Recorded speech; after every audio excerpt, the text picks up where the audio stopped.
Hey everyone, and welcome to Our Weird World. I'm your host, John Henson, and today, a pretty straightforward episode talking about two people, and they were terrible. Just a couple of, they're not even related in any way. I just like, hey, here's two people that I could tell stories about.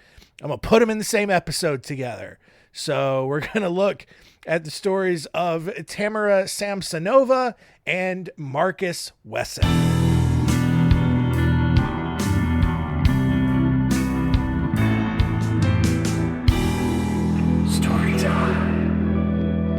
We will start with Marcus Wesson, who was born on August 22nd, 1946, somewhere in Kansas. His family were members of the Seventh-day Adventist Church, and Marcus's mother was especially zealous about it. I just could not get enough of going to church on Saturday, because that's what they do, because they're all like, Sabbath is Saturday. It's not Sunday. So that's when we go to church, and then we don't celebrate holidays. So she was super into it. His father quickly got tired of that because Saturday's for college football. And so he got out of it pretty quick. He became an abusive alcoholic, and then he abandoned the family. Eventually, Marcus and the rest of his family ended up moving to San Bernardino, California in the 1960s, where Marcus took the first chance he got, and he got out of his family and he joined the army. After living in Europe for a couple of years, he returned to the States and began a relationship with Rosemary Solorio, who was already married and also lived in San Jose. However, Marcus kind of convinced her to leave her husband a few months later, and then she ended up basically Rosemary kicked her husband out and invited Marcus to come and live with her and her children in San Jose. So this dude, he's one of those super charismatic dudes. That's lovely. Who can just convince people to do anything. I know a lot of people like that. And that is a scary power to have, where you just exist and people are just naturally drawn to you and they like you. I don't know what that's like. And everything you say, people they're drawn to it. And they're like, yeah, this guy, he's got it. He's got it all figured out. We like this guy. Again, I have no idea what that feeling is like.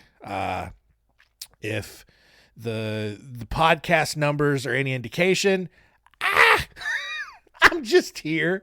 Look, here's the thing. This podcast has grown, all right, in the 4 years or so that we've been doing this. Are the numbers astronomical? No. So meh. If I was super charismatic and super likable, this would be one of the biggest podcasts on the planet, but it's not. And so we're just here doing it. All right. And that's cool. And that's fine. All right. I understand that I am not super charismatic. I'm not super likable. You gotta be a real good person on the inside to like me. And I get that. I'm a difficult person for a variety of reasons. So if you're here and you like it, thanks. You're a good person. All right. But, where are we at? We're not talking about me. We're talking about Marcus. All right. In 1971, Rosemary gave birth to Marcus's first son, but he didn't really care about that. That's because, he had told Elizabeth, one of Rosemary's daughters, that God had chosen her to be his wife. And that's weird in and of itself. It's even weirder when you know that Elizabeth was only 8 years old and stepdaddy's coming in and is like, oh, Elizabeth, because Marcus is black. Oh, Elizabeth, I'm coming, Elizabeth. That means two things. And Sanford and Son, I feel like some of you probably didn't get that reference. And now you think I'm just being real dirty for no reason. You just hey, Elizabeth, God wants me to be your daddy and your husband, because he's both. Because God is all of our daddies, right? He's our heavenly daddy. And then Marcus is you get it. I don't know, man. It's early. This is too early for me to be recording this right now. My brain's not fully functional yet. I've got the energy, clearly. Brain's still trying to catch up. Anyway, Elizabeth, you get it. Elizabeth is 8 years old. All right. And Marcus, he's coming in and is Elizabeth, you're going to be my wife. And Elizabeth is like, okay, stepdad, that sounds good. I'm a little girl. I have fantasies about getting married already and planning my wedding, so I guess that's fine. And then 3 years later, when Elizabeth was 11, which is still not okay, it's 3 years less creepy, but still not okay, the two got married in a home ceremony, and Rosemary, this dumb hoe, she's completely okay with it. She's just like, Mark, my husband is marrying my daughter. I guess it's some kind of weird kind of adoption thing. Maybe. I don't know. I'm just here to be a supportive good wife. Here's the thing. It's not clear whether or not any of this was consensual. It probably wasn't. But Marcus and Elizabeth started having adult relations a year later when she was 12. And Marcus is like almost 30, which is not okay. All right. Here's the thing, fellas. Let's talk about this for a second. All right. There are roughly 3.5 billion female humans on this planet. All right. Let's assume that like a third of them are under the age of 18. That means there's still over 2 billion women that you can choose from. You don't need to go after the 8-year-old. And you don't, here's the thing. Marcus, in his mind, he's probably like, yeah, I'm waiting till she gets her first period. That means it's okay because that's what it says in the Bible. And so he's thinking he's a good dude by waiting a little bit longer to then have sex with a 12-year-old girl. And it's not okay. It's not okay. That's not what you're supposed to do. You're supposed to wait at least until they turn 18. That's still weird for like a 38-year-old to be dating an 18-year-old, but age is just a number. It's still weird. Like, you couldn't find among the hordes and gaggles of women out there, you couldn't find someone at least a little closer to your own age that has similar life experiences and similar worldview. You couldn't do that. Like, sure, it's all legal, and that's fine. We're not judging you for the legality of it.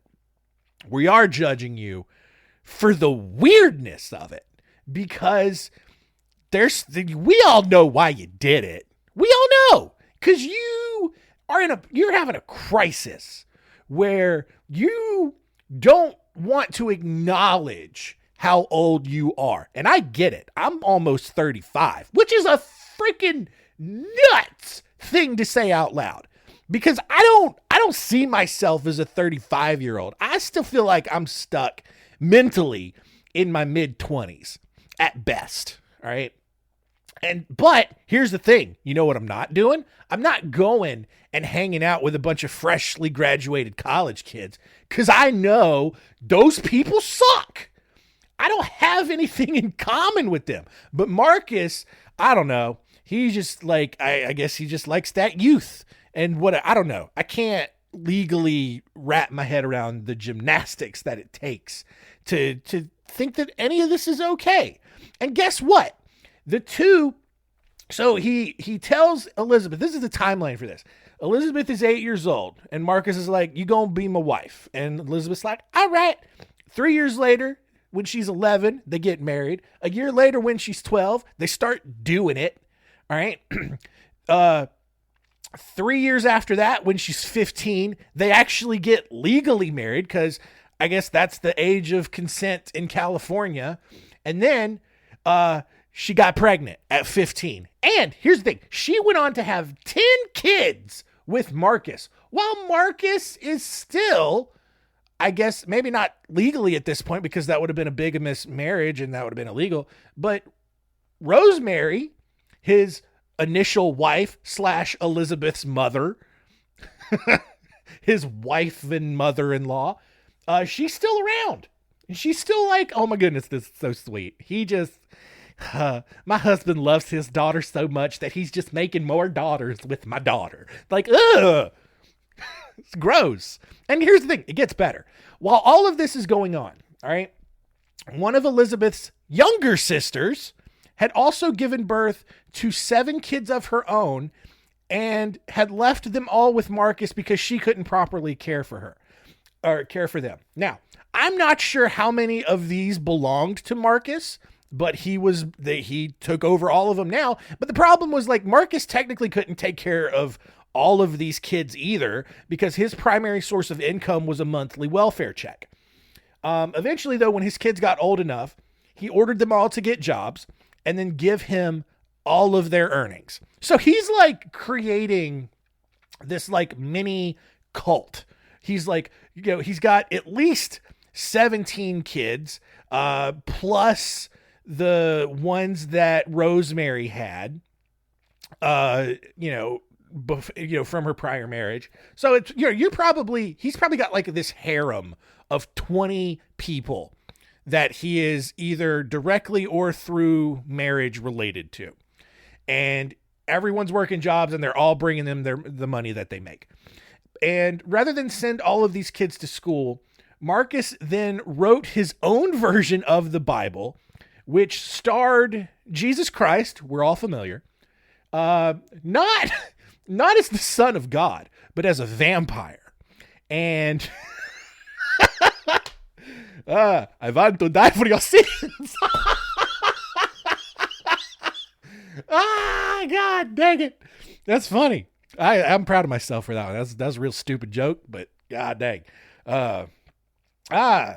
You want the water to turn to wine? No, I turn the water into blood. Anyway. That one wasn't as good. All right. I thought I could keep it going, and now I'm sad because I ruined all of that momentum with a worse joke. Anyway, he writes his own Bible. Jesus is a vampire, and Marcus told all of his children that he was actually God and that they should only call him Master or Lord instead of Daddy. And so this is like, he keeps the boys separate from the girls out of fear that they would develop sexual feelings for each other. And also because he had told the girls that they would eventually be his wives. And so because he's an incestual piece of trash, he did not want the sons that he had to get in on this action because he just assumed they were going to be the same way. And so he's going to keep all of his daughters for himself and not let his sons also get in on this action, which is a wild frame of mind to be in. But here he is. When each daughter or niece or whatever was between 7 and 9 years old, Marcus would marry them in a home ceremony and immediately start sexually abusing them. 5 of the girls got pregnant, and in all, Marcus fathered 18 children with 7 different girls, 5 of whom were his biological daughters. Gross. In 2004, Marcus decided that he wanted to move his little incestual cult up to Washington State, where his parents lived. However, absolutely no one was okay with that because it was common knowledge to everyone around him that he was a giant creep. On March 12th, 2004, several angry members of his extended family, including 2 nieces who escaped and gave the rest of his extended family a reason to be angry, actually invaded Marcus's compound of houseboats and dilapidated shacks and demanded that he release his children from captivity. This is such a bonkers story, right? Because like, this is like, you know how Star Wars is essentially just the story of one family who could not get along and they just roped the entire universe into their drama, right? Think about it. The Skywalker family One joins the dark side. The kid wants to save the father who joined from the dark side, and they just like build up an entire universal army against each other, and they're destroying planets because the Force, I guess. Anyway, this is what's happening here. Like, Marcus has his incest family. There are other aunts, uncles, cousins who know about this, who aren't okay with it at all. And then they all show up and invade his compound and try to get him to come out. At the time, he had tried to move to Washington State, didn't work out. He's in the Fresno area now, still in California. And when the Fresno police showed up, Marcus refused to come out. Suddenly, everyone heard several gunshots ring out from inside this compound of shacks. And when the firing stopped, police forced their way inside and found 9 bodies in a bedroom lined wall to wall with antique coffins. 9 of Marcus's children had been shot through their eye socket, which is crazy specific. Like, he didn't just like execution style, boom, boom, boom, boom, boom, wherever the bullet goes into your head is where it goes. No, he's like putting the gun right into their eye and firing, which is nuts and probably not something God would do, I'm guessing. Marcus was quickly arrested. Sorry. I could edit that out. Not gonna. His public defenders and all around garbage human beings, Peter Jones and Ralph Torres, actually not like, here's the thing. Sometimes you'll hear about public defenders being like, yeah, there's no way this is defensible. Try to be lenient, be a nice person, be a gracious judge, and don't sentence him to death. No, Peter Jones and Ralph Torres, they were like, Marcus, we got you, dog. We're going to get you off on this. And they argued that one of Marcus's daughters, Sabrina, which is like it's not Sabrina, it's Sabrina. It's Sebrena. I don't know. But they argued that Sabrina had actually murdered all of the kids and committed suicide, not Marcus. And the jury actually couldn't figure out if Marcus had killed his kids or not, because apparently they did such a good job convincing him. However, the jury convicted Marcus of murder anyway, because sometimes the justice system does work out. And in California, this is nothing short of a miracle. He was convicted of 9 counts of murder and 14 counts of forcible rape of his daughters. I can't believe it was only 14. He was given the death sentence, and this Don King looking dork is still on death row in San Quentin prison. So, moving on to our second story here. Probably not as crazy, but still pretty good. Tamara Samsanova, old Tammy Sammy, was born on April 25th, 1947 in Uzhur, a village out in the middle of nowhere, roughly 2,500 miles from Moscow, in Russia, if you didn't know. Not like Moscow, Idaho, but Moscow, Russia. She moved to Moscow after graduating high school and then attended Moscow State Linguistic University to study foreign languages.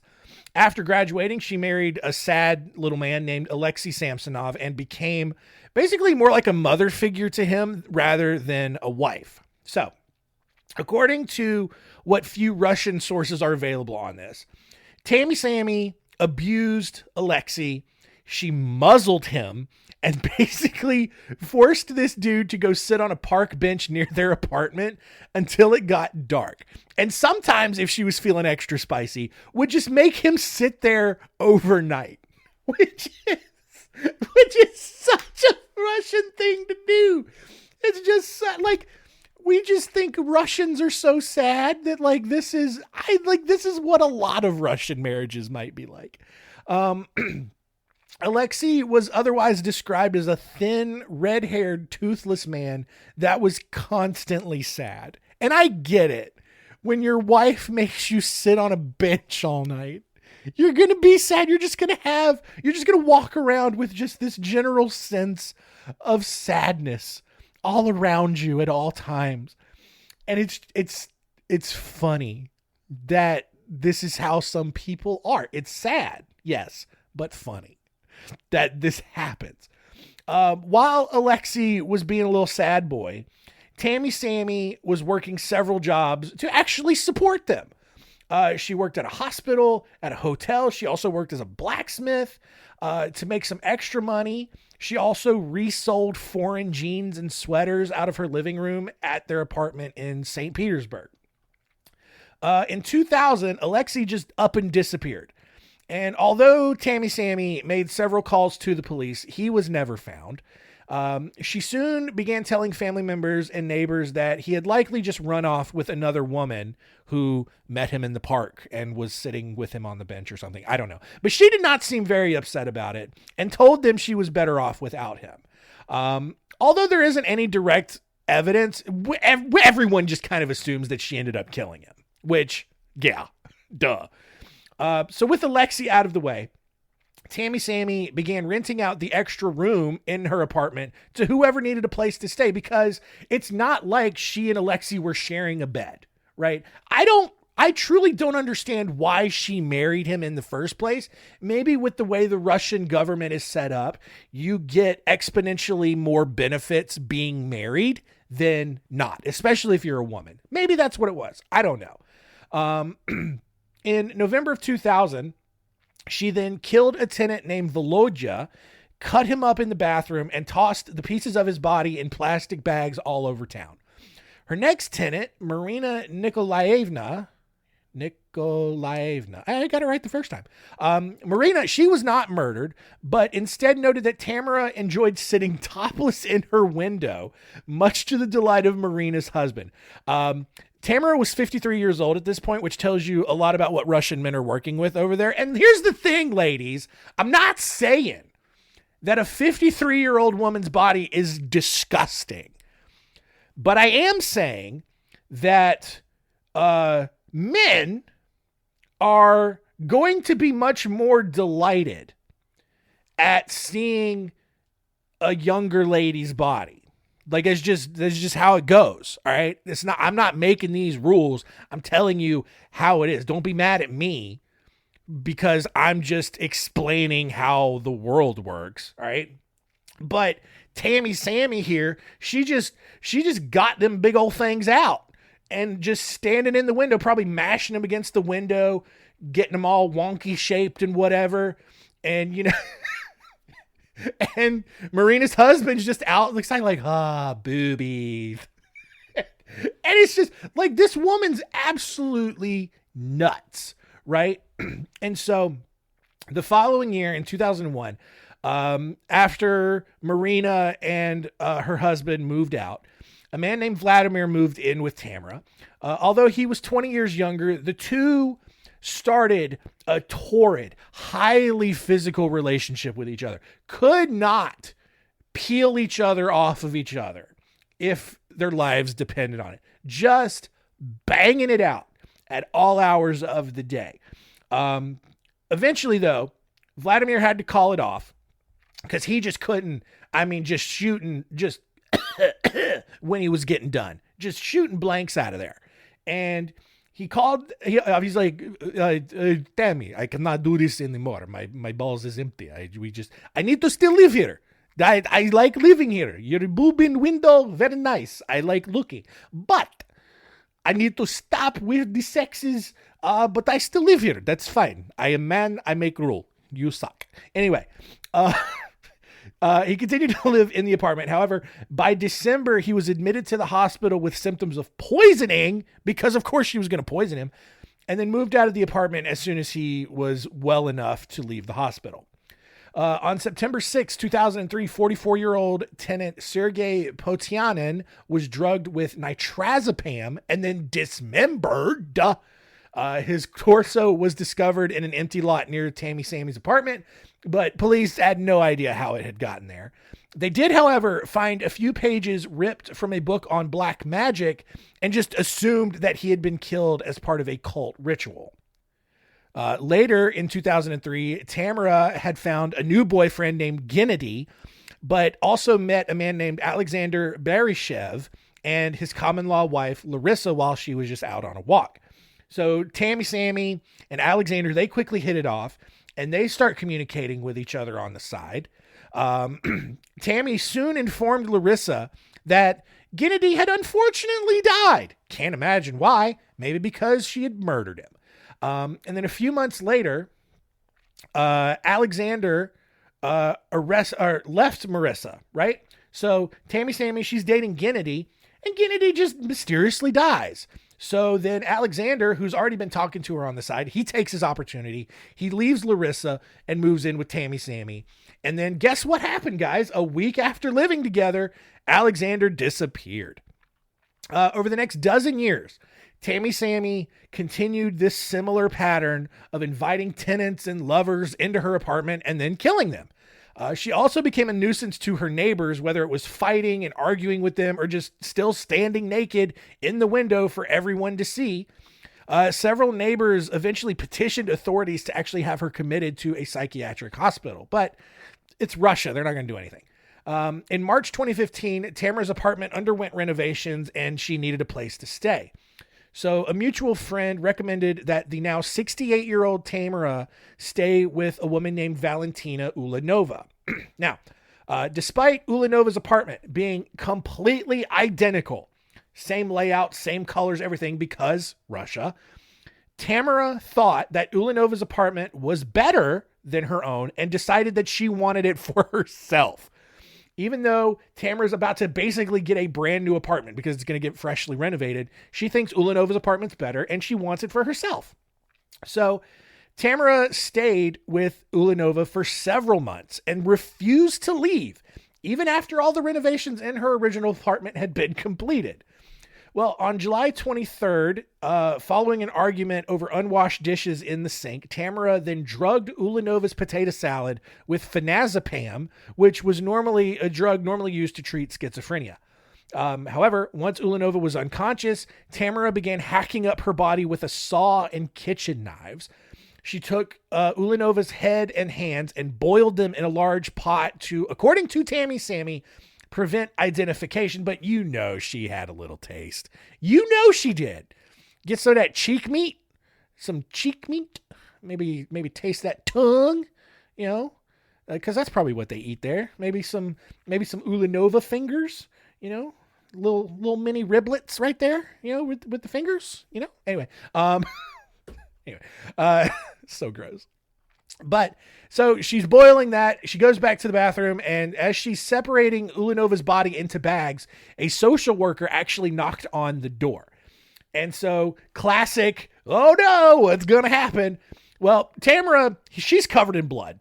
And so she cracks the door just a little bit and tells the social worker that she's just there house sitting and Ulanova was out of town for a friend's funeral.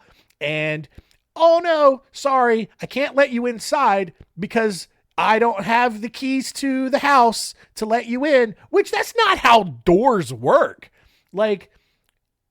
She's on the inside. She could just unlock the door. So she didn't even crack it. She's just yelling through the closed door. And she's like, oh no, I'm sorry, I don't have a key. I can't let you in. And it's just bro, turn the handle. Turn the deadbolt. That's all you got to do. You only need a key from the outside. Anyway, I don't know. Maybe Russian doors work different and you got to have a key for the inside and the outside. I don't know. Anyway, that excuse though somehow was good enough for the social worker and they left. A few minutes after Tamara had cleaned everything up though, one of Ulanova's friends came by to check on her, which is got to be the worst. Tammy Sammy's got to be what is going on here? A random social worker shows up and then a random friend shows up. She's like, I just want to bury this body in peace. So Tammy told this friend that Ulanova had gotten drunk and fallen down the stairs, which I don't know why she didn't just use the same excuse that she told the social worker. Whatever. She told told the friend that Ulanova had gotten drunk and fallen down the stairs.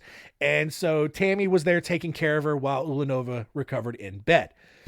Despite Tamara saying that she had everything under control, the friend basically forced her way inside and immediately noticed that something wasn't right and called the police. Despite Tammy Sammy's plans, the friend ran out of the house to alert police because she was pretty sure that Tammy Sammy had killed her friend, and she was right. However, because Russian police don't believe anything women say ever, they didn't do anything about it. So, 3 days later, everything seems to have blown over. A neighbor out walking his dog discovered a body wrapped in a shower curtain because why would Tammy bother trying to hide it? Clearly no one cares.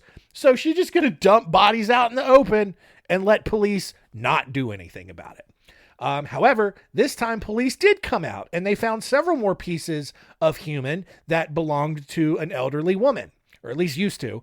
Almost every neighbor that was questioned mentioned that they had seen Tammy Sammy carrying bags out of Ulanova's apartment and that no one had seen Ulanova for days. So police were like, ugh, I guess we must do something. So they went over to the apartment and Tammy Sammy told them that Ulanova was bedridden and had never actually left the house.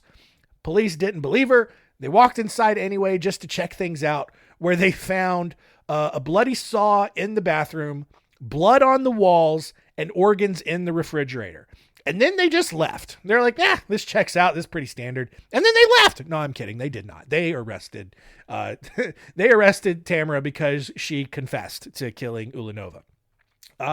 While in custody, Tammy Sammy told police all kinds of lies just to make the investigation as difficult as possible for them.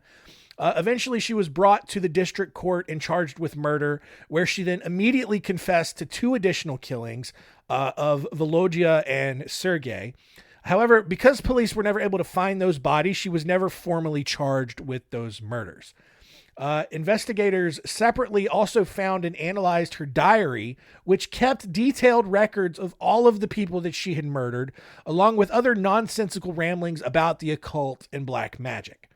The head of St. Petersburg's Violent Crimes Department also spent a considerable amount of time with Tammy Sammy and eventually got her to confess to 11 murders, though, without any real motive. She's just a terrible person. Well, by now, also, the St. Petersburg media had gotten a hold of this story and began publishing a series of stories about Tammy Sammy, which obviously played up the occult side of the murders and painted her as this demonic old granny who was murdering for Satan, even though that wasn't true at all. She just had a couple of materials on the occult. It was something that she was interested in, but there was no actual evidence that she killed people out of some cult ritual. But again, it's journalism. They got to exaggerate things and make something spicier than it actually is to get people to pay attention to them. And they blew this whole thing out of proportion. Well, after 2 months of psychiatric testing, Tamara was off to a specialized hospital in Kazan, roughly 1,000 miles away. Although the court found her guilty of her lone murder charge in August of 2016, that conviction was overturned a year later by reason of insanity. She was ordered to be kept in a psychiatric facility. And by all accounts, that's where she still is, although she is still under investigation for as many as 14 other murders.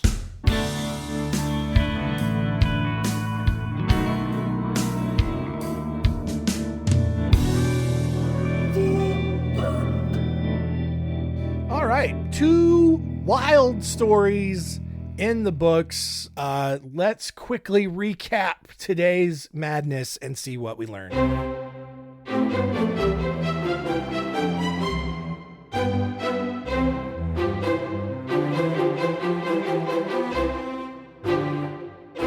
What did we learn? Number 1, Marcus Wesson married a woman and then married her 8-year-old daughter. She was 11 at the time when it finally happened. But ladies, when a man is hey, I want to marry your daughter, if that daughter is not at least 18, I don't know, maybe don't let that happen.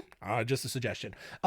Number 2, Wesson eventually created this little family cult of a bunch of inbred children and then had 9 of them murdered before he was finally captured in some religious thing. Also Vampire Jesus. Number 3, Tamara Samsanova, old Tammy Sammy, known as, I think, the Granny Ripper in Russia. Yeah, she just randomly just killed a bunch of people. No real reason why, though. If you ask the Russian media, it's because she was a satanic occultist and was doing a bunch of ritualistic cult murders. It's not really true. She's just a weird old lady who murdered a bunch of people and for no real reason and kind of got away with it for a really long time.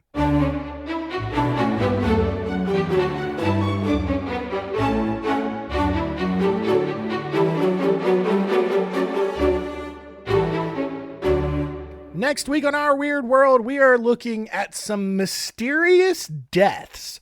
4 people who died, and we have no idea why. Like, it just real weird circumstances, no real definitive final answers, at least as far as I know, as to why they died. So we're going to look at the stories of Roland T. Owen, Elisa Lamb, Leroy Carter, and Alfred Lowenstein. If you hate unresolved stories, then next week's episode, not really going to be for you, but kind of tune in anyway and be supportive, or at least download it. I don't know, whatever, dude. That's it. Thanks for listening. Tell your friends. Keep it weird.